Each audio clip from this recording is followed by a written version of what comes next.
काली नजर। माँ, माँ। अरे क्या माँ माँ कर रहा है? बकरी का बच्चा है क्या? अरे माँ, मजाक छोड़ो। मुझे फाइनली वो मेन चौराहे वाली दुकान मिल गई है। अब देखना, आपका बेटा दुगनी स्पीड से पैसा कमाएगा। उफ़, ये क्या? मेरी ऑनलाइन मेकअप क्लास चल रही है। इतनी जोर से क्यों बोल रहे हो आप दोनों? अरे मेरी धर्म पत्नी जी, मेकअप क्लास बाद में करना। वो चौराहे वाली दुकान मिल गई है हमको। अरे वाह! रुको, मैं अपनी माँ को फोन लगाकर बता देती हूँ। अरे मैं भी अपने रिश्तेदारों को बता देती हूँ। कितनी खुशी की बात है। हाँ हाँ, मैं भी अपने दोस्तों को बता देता हूँ। 1 हफ्ते बाद रजिस्ट्री है। बस, घर में खुशी का मौका था। उन तीनों ने अपने अपने फोन उठाए और लोगों में बात फैलाना शुरू कर दिया। और रही सही कसर, श्वेता बहू ने अपने पड़ोस में सबको बताकर कर दी। अरे वर्मा आंटी, अब हम भी जल्दी कार ले लेंगे। घर का रेनोवेशन होगा और ठाट से रहेंगे हम भी। अरे, ऐसा क्या हुआ? लॉटरी बाटरी लग गई है क्या? अरे, इस बार चौराहे वाली मॉल में हमको भी दुकान मिल गई है। दुकान नंबर 21, जो एकदम चौराहे पर है। अब ग्राहक बढ़ेंगे तो आमदनी भी बढ़ेगी ही ना। अरे वाह, कितनी खुशी की बात है। मैं बहुत खुश हूँ तुम्हें इतना खुश देख के। बाकी एक बात कहूँ, सबको मत बताते फिरना। किसी की नजर लग जाएगी तो खुशी की खबर वापस लौट जाएगी।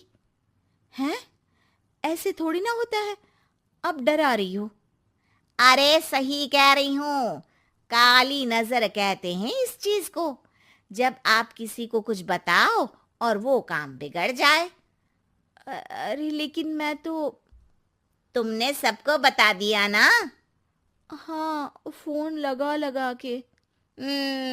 अब बच के रहना। काली नजर बड़ी खतरनाक होती है।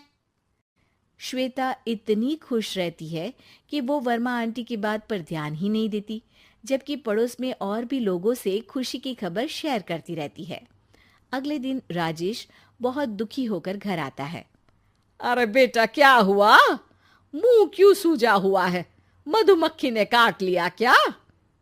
माँ, वो दुकान किसी और के पास चली गई। किसी ने ज्यादा भाव लगा दिया। अरे पर बात तो आपसे हुई थी ना उस दुकान वाले की। हाँ, आज मैं टोकन अमाउंट देने गया था, तब मुझे पता चला। कोई आकर सुबह मुझसे पहले ही ज्यादा अमाउंट दे गया। हम्म, काली नजर। क्या? क्या कहा? वर्मा आंटी ने समझाया था कि किसी को बताना मत, वरना काली नजर लग जाएगी।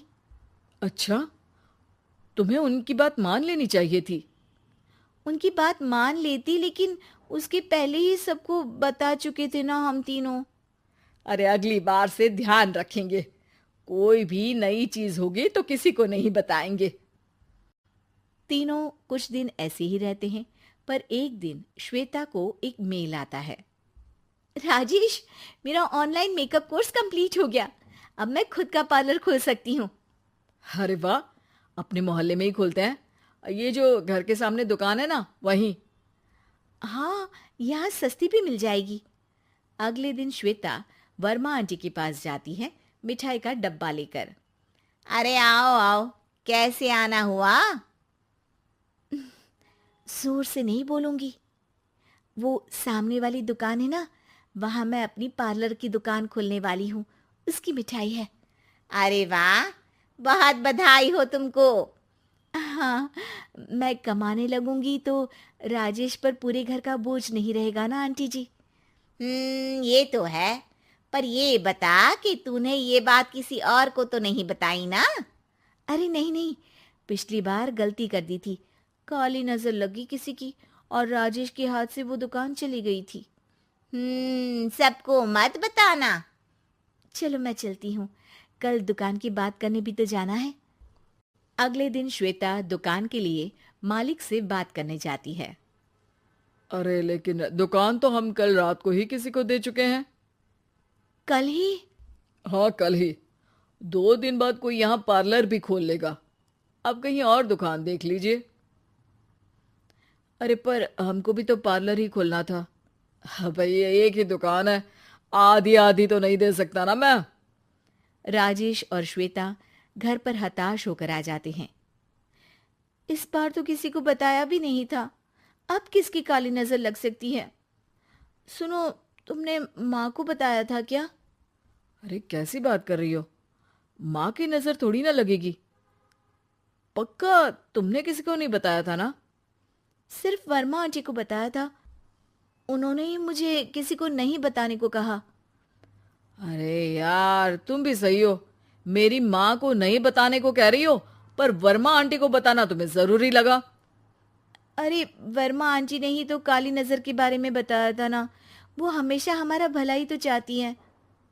मेरी माँ भी हमारा भला ही चाहती है। अरे पर चिल्ला क्यों रहे हो?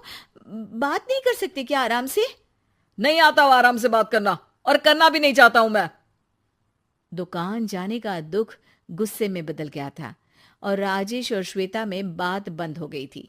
2 दिन बाद मोहल्ले में पार्लर का इनॉग्रेशन हुआ, जिसमें मोहल्ले के सभी लोगों को बुलाया गया, पर श्वेता, राजेश और माँ नहीं जाते। माँ, अंदर आ जाओ, क्या देख रही हो? अरे नया पार्लर देख रही हूं अपने आंगन से। देखो, माँ को दूसरे का सुख देखने में कितना मजा आ रहा है, मेरा दुख नहीं दिख रहा इन्हें। यह मेरा पार्लर भी तो हो सकता था। अरे चुप रहो यार, हर बात में लड़ाई क्यों ढूंढ रही हो? राजेश और श्वेता फिर बहस करने लगते थे। तभी माँ ने दोनों को बाहर बुलाया। अरे जरा देखो तो, दुकान चलाने वाले का बोर्ड पर नाम क्या लिखा है? श्रुति वर्मा। गाड़ी निकाले बेटा, हमें कहीं जाना है। काली नजर का इलाज कराने? राजेश अपनी बाइक निकालता है। तीनों ट्रिपलिंग कर रहे हैं। माँ राजेश को उस मॉल वाली दुकान पर लेकर जाती है जहां राजेश अपनी दुकान खोलने वाला था। यही दुकान लेना चाहता था ना तू? हाँ, पर इनको भी दुखी करने लेकर आई हो क्या यहाँ पर दुकान दिखाकर? वहां काफी नहीं था? अरे श्वेता, थोड़ा सब्र रख, अभी पता चलेगा कि हम यहाँ क्यों आए हैं। बता, इस दुकान चलाने वाले का नाम क्या है? अनुपम वर्मा। कुछ समझ में आया? वो दुकान वाली श्रुति वर्मा, ये दुकान वाला अनुपम वर्मा, और हमारे पड़ोस में हमने उस दुकानों के बारे में बताया किसको था?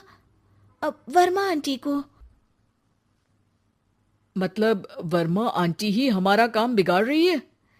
नहीं नहीं, ऐसा नहीं हो सकता, ये बस इत्तेफाक है।